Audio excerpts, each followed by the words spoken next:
Welcome to Troggy Trog's Let's Play Dungeons and Dragons Online. Alright, this is part 4, the Whisperdoom spawn. Part 4 of our Tangleroot Gorge chain. And we'll have Annabelle buff herself, and she's on attack mode already. Expeditious retreat, and we're off to the races. So we need to destroy egg sacs so we can prevent all these spiders from breeding.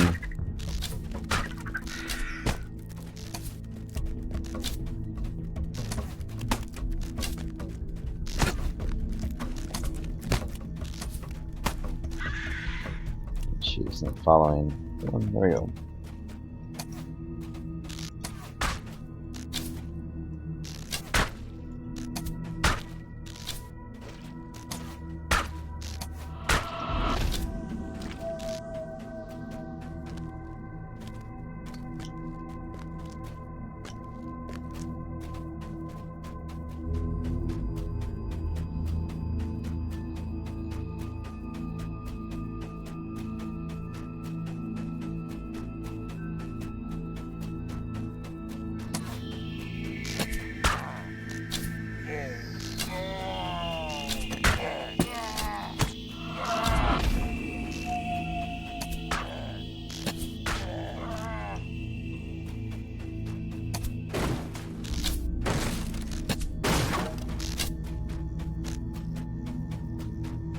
A foul-smelling spider hisses at you. You have stumbled across one of Whisperdoom's daughters.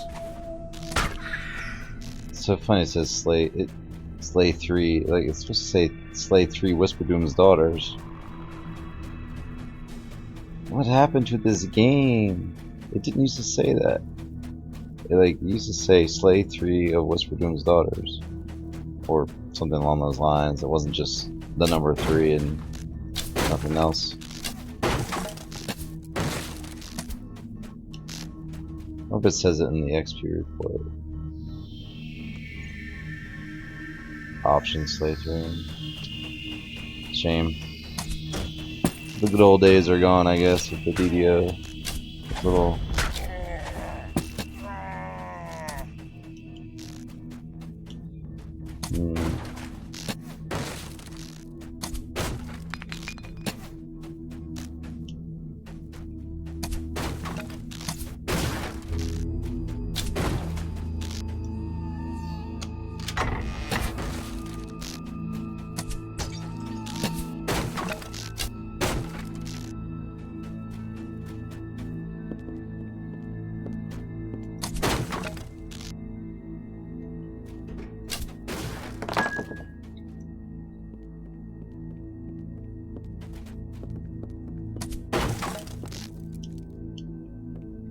Oh yeah, looky.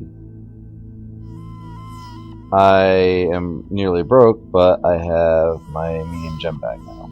So if we get overflow on our gems, we have one of those, so that's good. And that should cover us for a while. I wish we could get a the collectible bag is really the most important one. Ingredients bag second as far as importance goes. I really wish we could get a large red bag, the collectible bag, because that is crucial to inventory management. That, and hopefully we'll get a collapsed portable hull, because we'll need that for upgrading our inventory slots, so we can get more backpack space. And well, initially we just need Coin Lord Favor. And we're getting close to the 50 mark, and I think once we get to 75, we'll be able to get our first additional backpack slot, as long as we have enough plat to purchase it. And you don't need a, or it might be just for favor if I remember correctly, without having to purchase it. But either way, it'll be something we'll be getting soon, I think. We'll probably see that before we ever see a large red bag. You may never even get a large red bag on a character on a life, and often you won't see it for multiple lives. You might have to play 10 lives just to get one bag, unless you go farm planner shards or get enough plat to buy one. there's really not a whole lot of other ways to do it.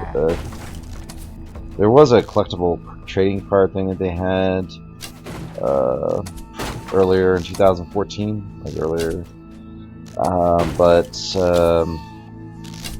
that's not working anymore. They like turned that off, but that was basically a way to get huge red bags and maybe like all the bags, the gem and the green bag I think too. So the red, green, and blue bags you could get by turning in very rare tradable cards. Basically they had this little like card game, collecting game in the game. A game in the game, right?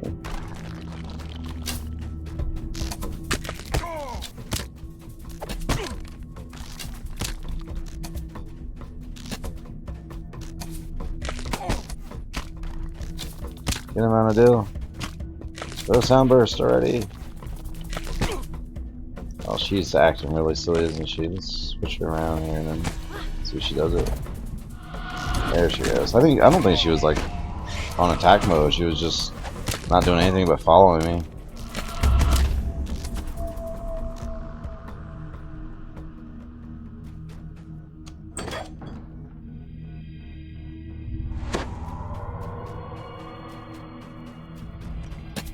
Ah, skeleton. So I went from a zombie to a skeleton. Oh, well, this we can put in the bank. So it's just kind of like me. Alright. At least we got something. Like those potions will actually come in handy in survival mode when we're trying to go through a quest and we're running out of spell points.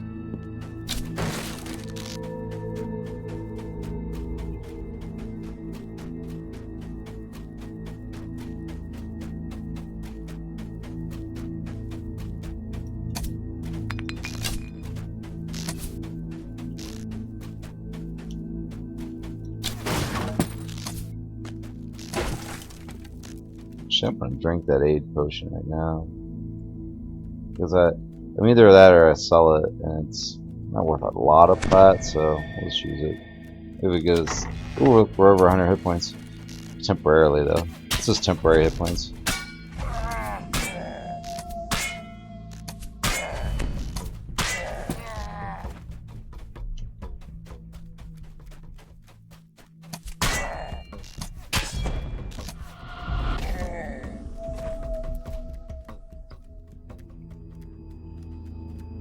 I'll leave her on attack mode actually for now because I think there's still maybe a hobgoblin around there, so if one does patrol around there and she encounters it, she'll be able to do something about it. Alright, now we can do that. Awesome.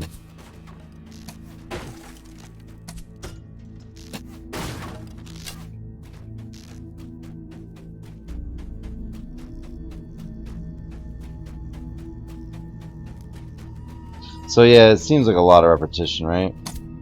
But, you know, each quest is a little bit different. And eventually you do make your way through this whole thing, and then you won't have to do all this once you get through the to the second part.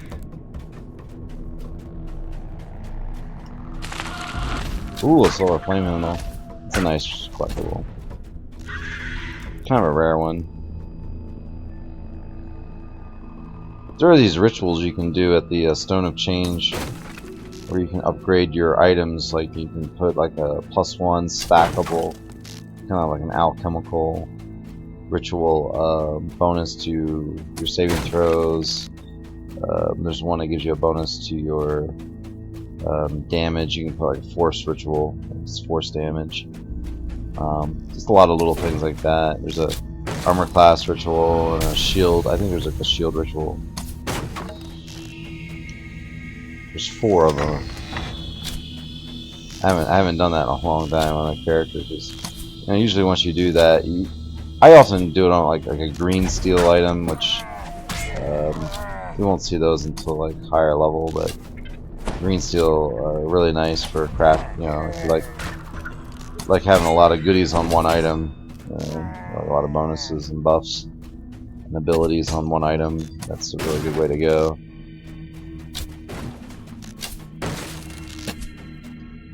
Probably one of the best crafting systems in the game. Actually, is when they came out of green steel, because it was kind of tricky. Like, you know, there wasn't a initially, you know, people had to figure it out. It was a lot of trial and error because there wasn't a whole lot of data on it, and then eventually, you know, people came out with like basically these little planners, so they could kind of cheat. You know, it really wasn't cheating. It was like you really needed it, because if you didn't have a planner, you could waste a lot of incredibly hard to get, very valuable ingredients. That's kind of why they did it that way. You know, they created, you know, people created these little like you know, like kind of downloadable software, which could planners for creating your green steel item the way you want it. Really, green steel is probably still is the best crafting in the game. There's a newer one that they added, that they did for the level 30 raids, and they did a pretty good job with those. They're kind of a little overpowered, but it's probably necessary at that level to have that kind of power for running elite, so you can get your DCs high enough to actually be effective on spellcasting.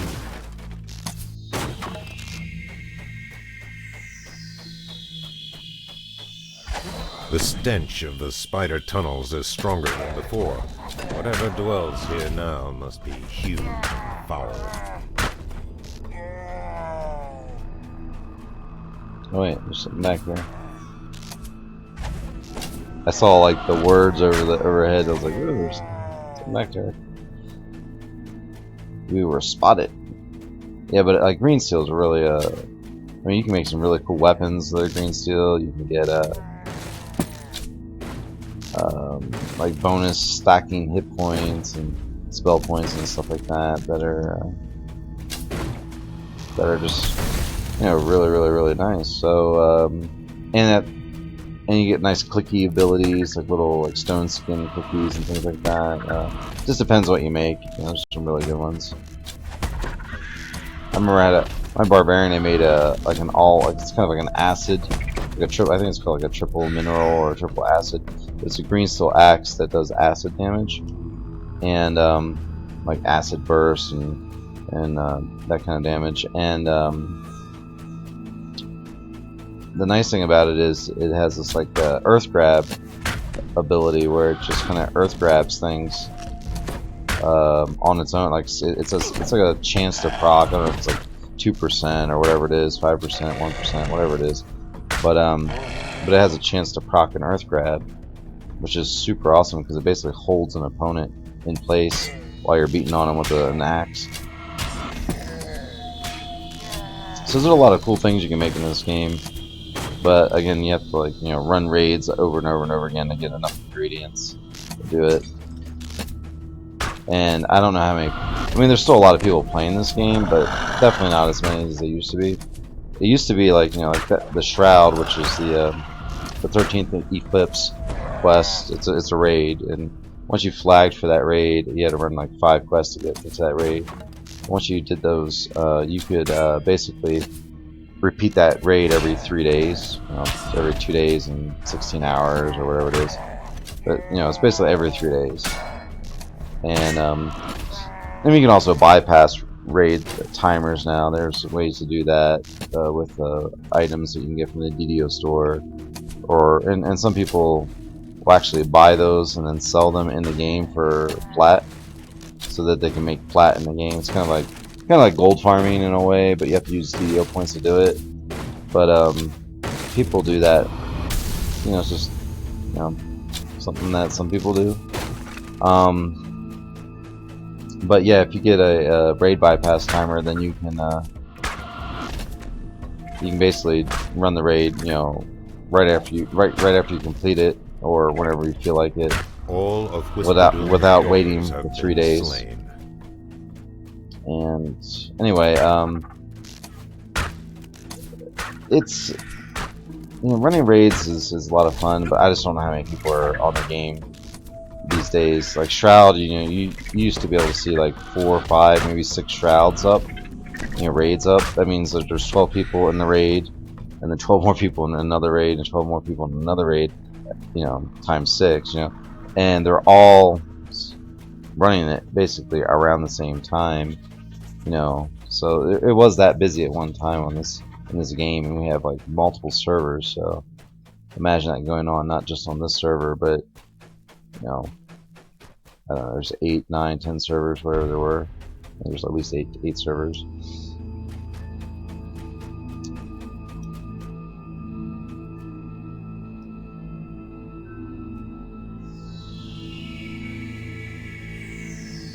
So I know we've been to this movie before. This is our 4th time, right?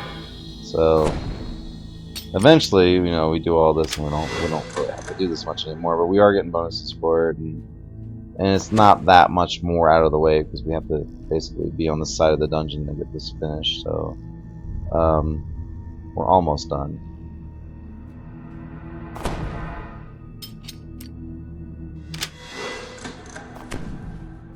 You would think that after this many runs in here, they would just have all this stuff automatically done for us, so we wouldn't have to you know, disable these traps because we've already disabled them.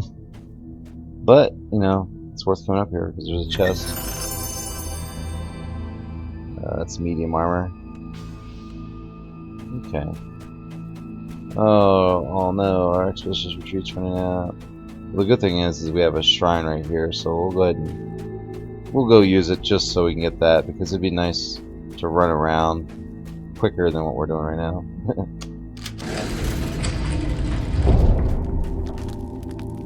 And Anadil should probably use this too, because she's getting. We're gonna have to deal with Whisperdoom, and Whisperdoom actually can be a pain in the tushy. We're not gonna be fighting Whisperdoom. We're gonna be getting the egg sacs, but you know, I'm gonna play it on the safe side. Have her ability to heal maximize. Okay, so Whisperdoom is down this way. Oh yeah, why don't we do this too? Just a little. Gives us a little bit more hit points for a little bit.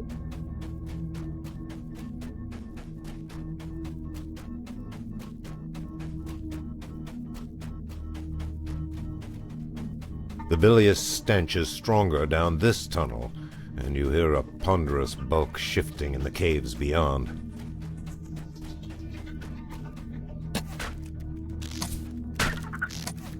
The spider in this cave is huge and terrible, surrounded by gleaming egg sacs. You look at Whisperdoom, I can't really do anything to her. See, it's like 1 point of damage, 1 point of damage. She has a lot of DR. She's really tough.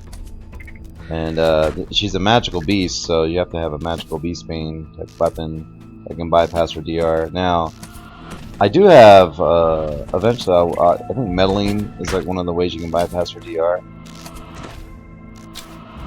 So hopefully, Anadil will keep her busy. Anadil needs to kill herself too. Also, this is a good technique to do, is to loot this chest early, just get it done, and then if you're in here with multiple people, you know, have other players loot the chest while somebody keeps this spider like occupied, basically. But we could sit here for a while and try to attack Whisperdoom, but you can see that she also regenerates incredibly fast. Like you'll see her bar regenerate down here. You can look at her. She's a magical beast, and she's a spider. And she's CR11, and we're only like, you know, we're only like, you know, level 5. So I'm gonna go ahead and finish out. Anadil will be in here by herself for a little while we're finishing out, and then she'll be able to pop out with us.